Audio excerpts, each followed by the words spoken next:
case briefs, and so much more. LSData's got what you're looking for.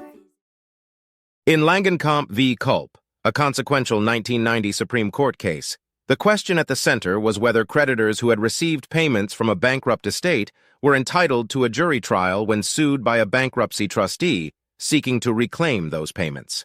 The dispute surfaced after the respondents, who held savings certificates from two financially bankrupted institutions, redeemed part of their holdings within a 90-day period preceding bankruptcy filings.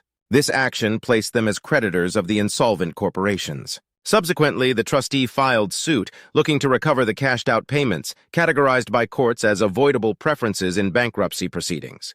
The key question: were these respondents eligible for a jury trial, or would their case fall under the jurisdiction of the bankruptcy court? Initially, both the U.S. District Court and the U.S. Court of Appeals affirmed the lower court's decision, granting the creditors a jury trial on the avoidable preferences issues. However, the turning point came when this judgment was appealed and reached the Supreme Court. There, the justices ruled in opposition to the lower court's decisions. The Supreme Court's ruling was explicit.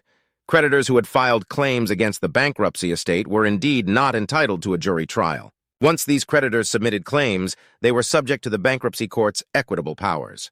The ground of this decision laid in the contrast between two types of bankruptcy defendants.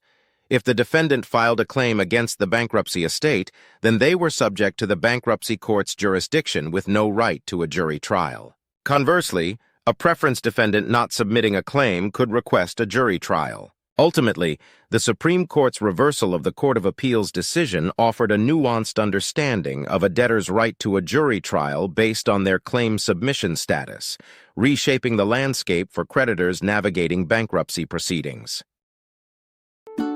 Case briefs, and so much more.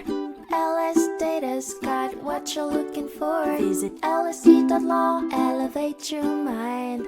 Leave the stress of class.